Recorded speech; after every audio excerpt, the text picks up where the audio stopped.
Hello, welcome to another Skyscape oil painting. This is your painter in residence, M. Francis McCarthy. And the painting I'm bringing you today has the possibly temporary title of Dawn Splendor. It is a 7x14, painted this last week, and quite happy with it. And it's just another in these series of skyscapes. And this one, kind of riffing off of the purples, the grays, the magentas into the orange, and like that. Uh, the full-length version of this painting is in the members area with the reference and color mixing. Show you my basic color mixing. Of course, every now and again as I'm painting, you see me lift up the palette, and members would know that I'm telling them exactly what I'm doing at that time. Membership has its benefits, and that is most of them. The other one of them is 4K. So check that out. Also, have this for sale in my store. Yeah, at least for now. If it's not there, you'll know why. It's gone. Yeah. So, what do we want to talk about today? Let's talk about underpainting. That's what I'm doing right now. I'm using burnt umber. And now a lot of times I like black. I could have used black as well. That would have been fine. This painting actually, I believe I mentioned this when I was doing the painting, and you could hear that in the members area. You have to bring it up yet again.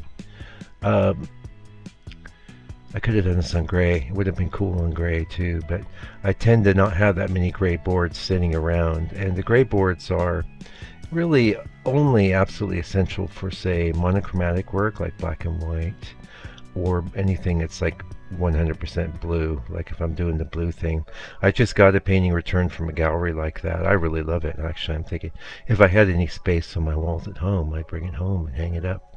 I was looking at it the other night, just thinking, wow, that's quite nice. It'd be on the channel somewhere. Blue. Type in blue seascape maybe, or just blue.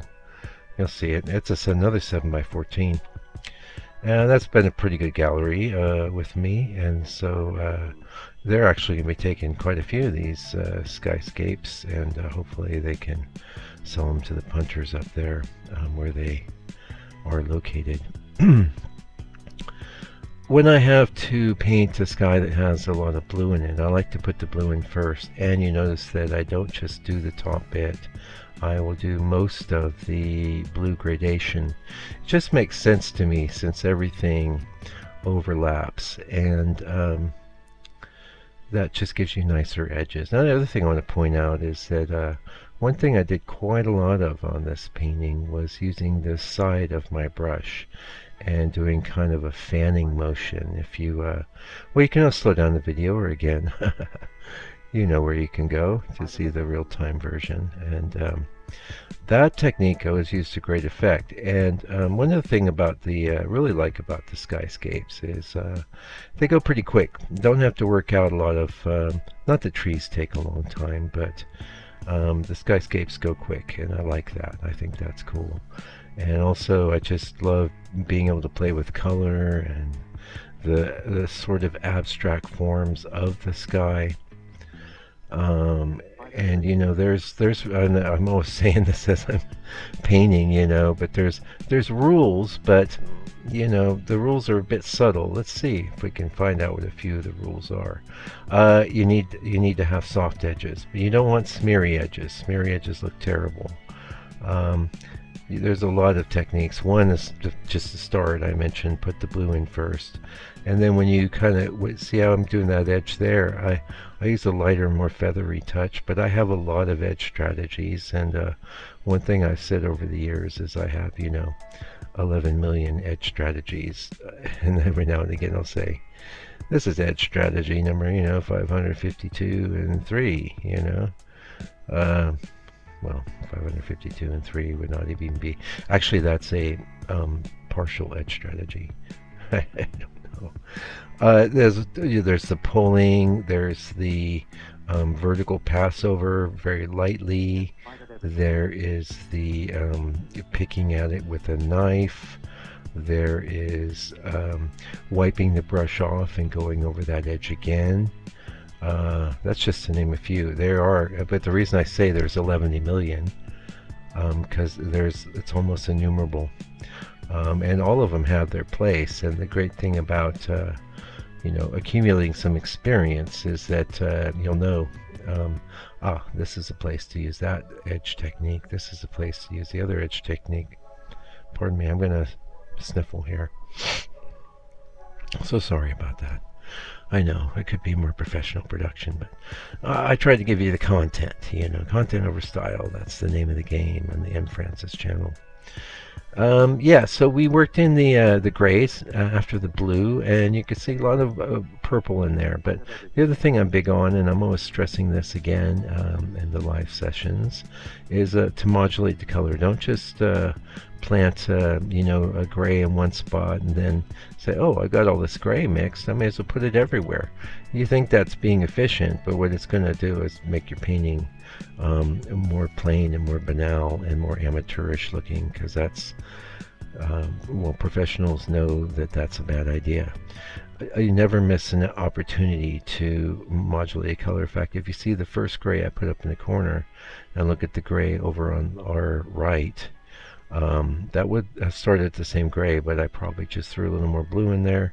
And a lot of times as I'm painting, it says, what can I change this to? Where can I go with this? With grays, like in the sky like this, I could add purple, red, white. You can modulate with white, blue, right? There's a lot of options. Sometimes when you're trying to modulate, you only have a couple options, and you really have to kind of scratch your head and think about, okay, what can I do here? Anyway, always be modulating. That's ABM, and people that know the channel well know the rule well, and write that down, put that on your easel. Always be modulating. Always be looking for opportunities to modulate. There, I'm doing it right there with those. I could have left that hill shape I'm painting right now one solid color, but what I did instead was I brought in a little lighter tone, a little different hue, and gave it some interest. And this is how you got to roll. Same thing. I could have made that the hill on the other side, the same color, but what I did was changed up a little, basically using, starting with the color that was on the hill on our left, changed it up a little. And you want to do that, just do it. If you learn anything from me, learn that. Okay, yeah, because that's a it's a huge tip. It's a huge tip.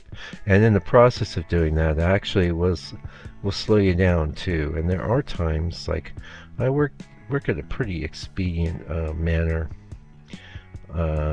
mostly because I know that the free, loose, and expressive strokes, and I'm not talking about sloppy, by the way. My strokes are never sloppy, but they can be loose and expressive, and mostly it's that I try not to mess with them a lot. Sometimes I have to, and that's all good.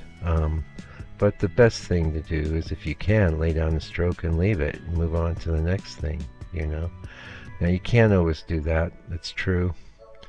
And if you can't do it, you can't do it. It's all right. It's still going to be a good painting, But as a general rule, there you go. Lay down the stroke and leave it alone. There's another one. Write that down. Always be modulating and put down a stroke and leave it alone. And I'd say that's really, really, really important if you are a painter starting out. If you're somebody who I'd class, as an amateur, say you've only done, less than 100 paintings. How about that? That's being pretty generous, because it really takes hundreds and hundreds of paintings to start getting proficient at landscape painting anyway. I have seen people that were quite proficient at painting some other things that didn't do hundreds and hundreds of paintings. But I will say that those people were extraordinarily talented, way more talented than what I started out with. And talent actually is, pretty overrated. In fact, talent is an excuse that lazy people give you for why they're not working, usually. You can quote me on that, all right? Because that's been my experience. People that have a desire to work, and when they work, if they work all the time, they get better. It's pretty simple. It's not hard. Now yeah, I've had some students these days. I'm doing some classes, and I'm getting. It's interesting. I've had students off and on for many, many years now. Pretty much the whole time I've had my studio at the Corey Art Center. Um, but I have noticed, like, what are some of the mistakes that amateurs make? Well, they don't. Let's forget about modulating. They just pull those colors right out of the tube and start slapping them down. Let's talk about blue in the sky, for example. Let's say you got a blue sky where you want to do some orange clouds in it, right? And you've got a tube of blue, you got a tube of orange. What would you do? Alright, it doesn't really matter what blue. Every blue has its different characteristics. Let's just say you're using phthalo blue or ultramarine. Doesn't really matter again. You pop down some blue, you pop down some white, and you got a blue. And a lot of amateurs would just start painting there. But, like, I have a little pile of gray mixed up on my palette. Sometimes I will always add just a bit of that.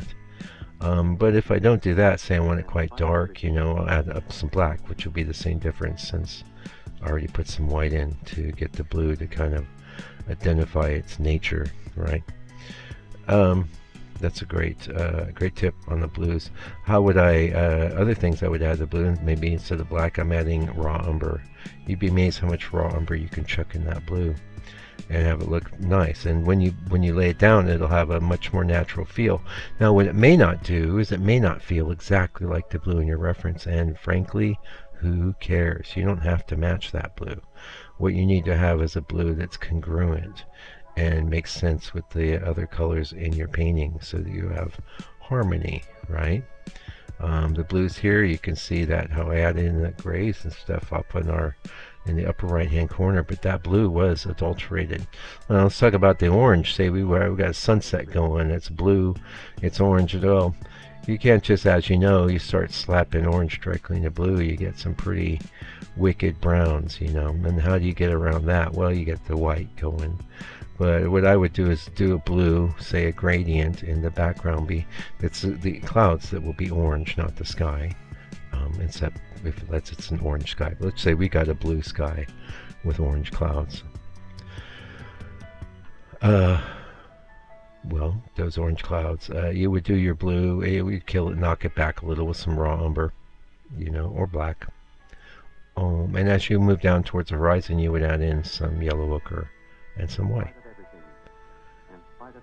Or, as you started getting into the mixture with a lot of yellow ochre, some blue, some yellow ochre, and some white, you could actually introduce at that point a bit of orange, because the yellow will carry it through. Yeah.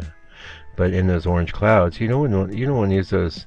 You don't want to use that orange out of the tube. Very rarely would you want to do that, because it's going to scream, I'm straight from the tube. What would I add there? Oh, no brainer, Either if I've got the burn umber out on my palette that day, I put in some burn umber.